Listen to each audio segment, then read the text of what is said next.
줍줍이 나온다 하면은 반드시 사용해야죠. 어떤 게 기회가 될 수 있냐면요, 김포의 콤팩트 시티 주의할 게 있습니다.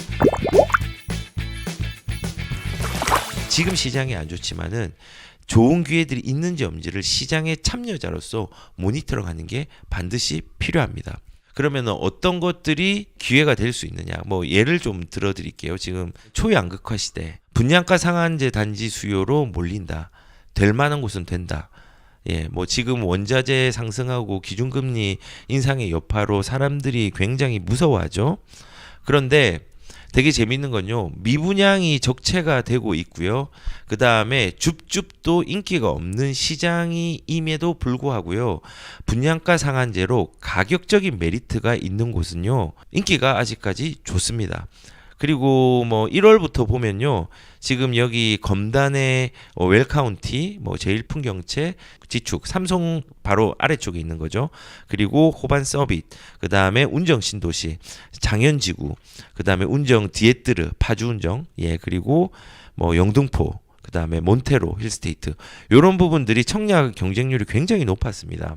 왜냐하면 분양가 상한제에 적용되었는데 이게 1월부터 9월까지 탑 10에 들어간 청약자 수입니다. 그만큼 이 가격적인 메리트가 있다는 거죠. 근데 이제 어떤 게 기회가 될 수 있냐면요, 이런 게 기회가 될 수 있어요. 우선은 사람들은 이 위기를 공포로 생각해요. 왜냐하면 이렇거든요. 당첨돼도 계약 안 한다. 수도권 아파트 미계약 1년 새 거의 3배가 늘었어요. 무섭죠. 아, 지금 시장이 되게 안 좋구나. 그리고 줍줍은 광풍, 옛말이 되었다. 수도권의 무순위 청약은 물량이 1년 새 2.7배나 늘었다. 미분양도 안 되고 줍줍도 안 된다는 거예요. 그런데 이걸 자세히 뜯다 보면요, 강북에 예전에 미아 포레나라는 아파트가 있었잖아요. 미아동에. 얘가 미분양이 났고 줍줍으로 나고 할인 분양이 됐는데도 제대로 이게 분양이 안 됐어요. 왜 그러냐? 비쌌습니다.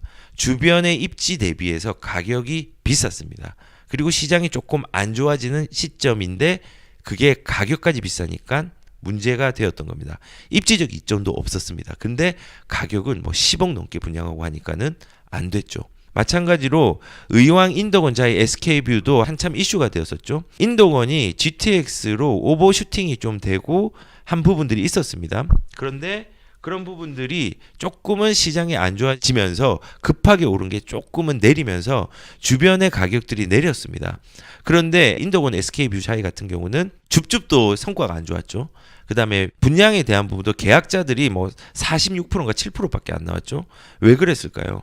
주변의 이편한 세상이나 주변에 있는 자이 아파트나 이 두 개보다 가격들이 비쌌거든요. 그래서 이점이 없다라고 수요자는 생각하고 앞으로 싸게 나오겠지라는 생각이 심리가 합쳐진 겁니다. 그래서 주변보다 비쌌기 때문에 안 나온 겁니다. 분상제가 적용이 안 되니까 비싸죠, 당연히. 왜 그러냐면요, 이런 게 있어요. 가격이 조정되거나 둔화되는 시기는요, 구축 아파트가 기준이 되어서 신축의 가격을 바라봅니다.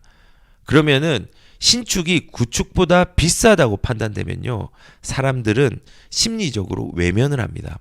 근데 거꾸로 가격이 상승하는 시점에는요, 신축이 기준이 됩니다. 신축이 기준이 되어서 구축 아파트가 신축 가격을 따라가는 양상이 되게 됩니다. 그래서 지금은 제가 전자의 얘기죠.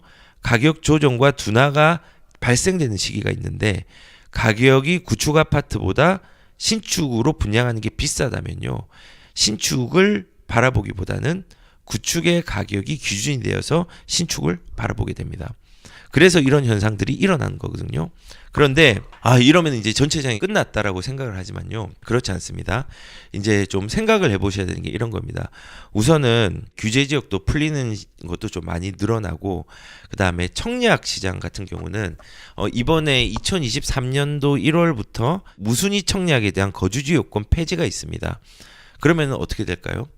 수요층이 확대가 됩니다. 수요층이 이제 거주지 폐지 요건이 있으면은 과천에 있는 사람이 과천에만 돼야 되는데, 과천에 있지 않은 뭐 예를 들어서 광명에 있던 사람이 과천에 줍줍을 할 수 있는 겁니다. 거주지 요건이 폐지가 되어서. 그러면은 이제 전체적인 무순위 청약 시장의 수요자들이 늘어납니다. 그게 이제 기회입니다. 그리고 두 번째 뭐냐면은 여기에 비싸면 못 사죠. 비싸면 못 삽니다. 그런데 분양가 상한제가 적용된 지역은 상대적으로 가격이 낮습니다. 그러면은 안전 마진을 확보하고 가기 때문에 이 두 개가 결합하면 기회가 됩니다. 그러면은 대출 중도금 어떡하냐? 분양 시장은요. 중도금은 DSR이 구체적으로 적용되지가 않습니다. 그렇기 때문에 지금 만약에 집이 없는 사람은 분양 물건 중에서 분양가 상한제가 적용이 되어서 거주지 여건 폐지로 내가 볼 수 있는 범위, 지역의 범위를 확대해서 그 기회들을 누려보는 것들도 중요한 전략 중에 하나라고 생각이 듭니다. 그래서 지금 비싸지만은 둔촌주공은 기회가 될 수 있습니다. 둔촌주공은 비규제 거주요건 폐지는 아닙니다. 뭐 지금은 아니지만은 둔촌주공은 가격적인 기회가 될 수 있습니다. 왜냐하면 분양가 상한제가 적용이 되었기 때문에. 그래서 이번에 그 대출에 대한 규제들도 원래는 중도금 대출이 9억 이상이 되면은 중도금 대출이 안 나오는데 중도금이 12억 이상이 넘지만 않으면은 대출이 되는 거죠.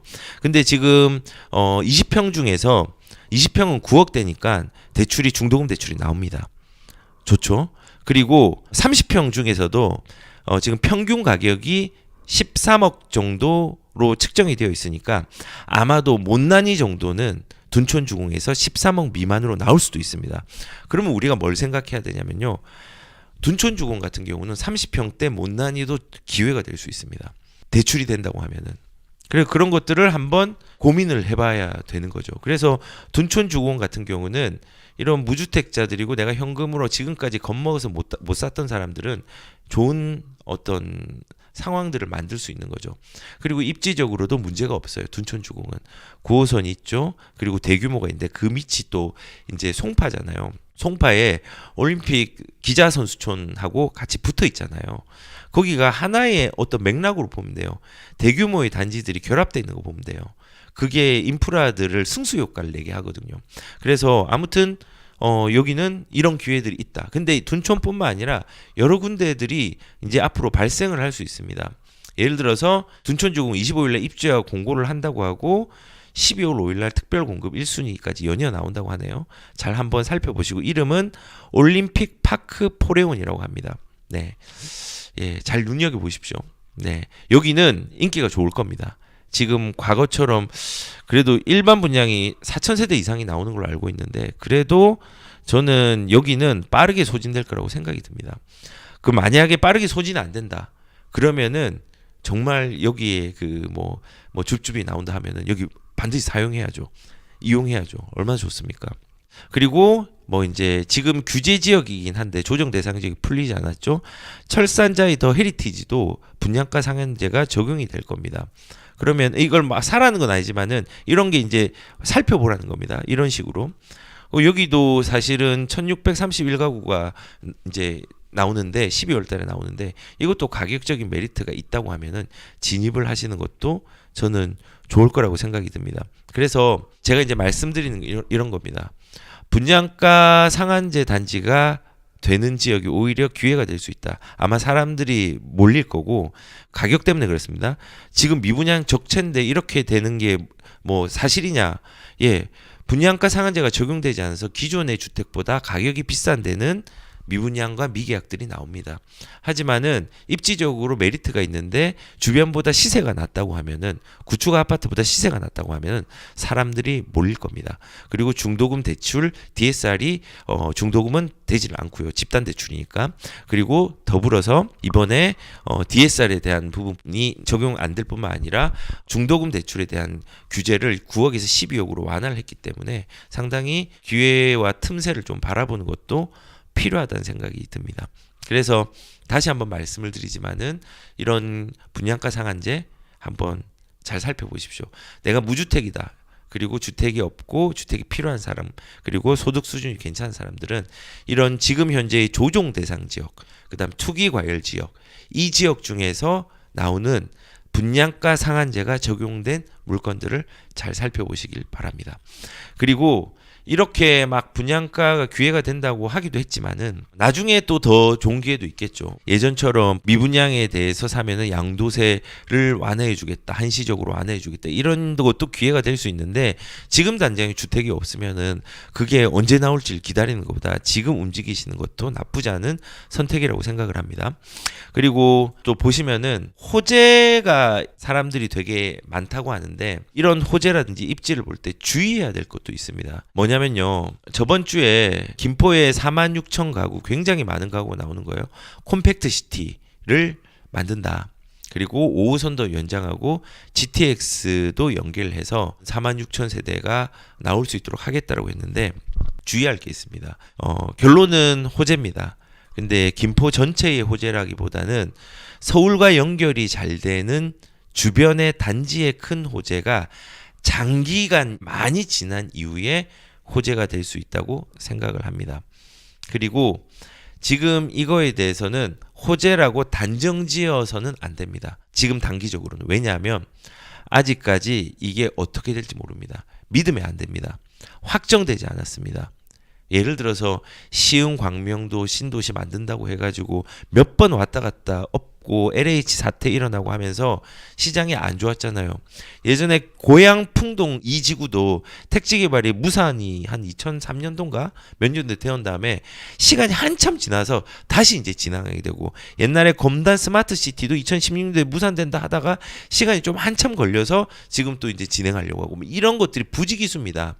안 되거나 시간이 굉장히 많이 걸리는 경우가 많습니다. 이 초기의 정책에 대해서는요. 뭐 하물며 예전에는 그 물량들을 주변에 안 내겠다 해가지고 예를 들어서 2016년대는 택지개발 촉진법도 폐지하겠다는 얘기까지 나올 정도로 물량을 안 내려고 했는데 이거는 이제 다시 무산이 되긴 했죠. 하지만 결론적으로는 아직 믿으면 안 된다는 겁니다. 초기의 정책들은요. 이게 확정됐다고 판단을 하시고 뭔가를 땅을 사거나 진입을 하면요. 큰 코 다칠 수 있습니다. 진짜입니다. 시간에 물릴 수 있고 시간의 기회비용들이 되게 소진될 수 있는 경우들이 많습니다. 예전에 이제 그런 경우가 있었거든요. 조금 다른 경우인데 이 콤팩트 시티가 그런 게 있거든요. 빽빽하게 들어오는 게 아니라 오히려 사람들이 더 좋아할 거예요. 왜냐하면 콤팩트 시티는요 건폐율을 굉장히 작게 하는 거예요. 그러니까는 바닥 면적들을 좁게 해가지고 건물을 높이 올리면요 바닥 면적을 좁게 했으니까는 우리가 이용할 수 있는 광장이라든지 공원이라든지 보도라든지 보행로가 훨씬 더 많아집니다.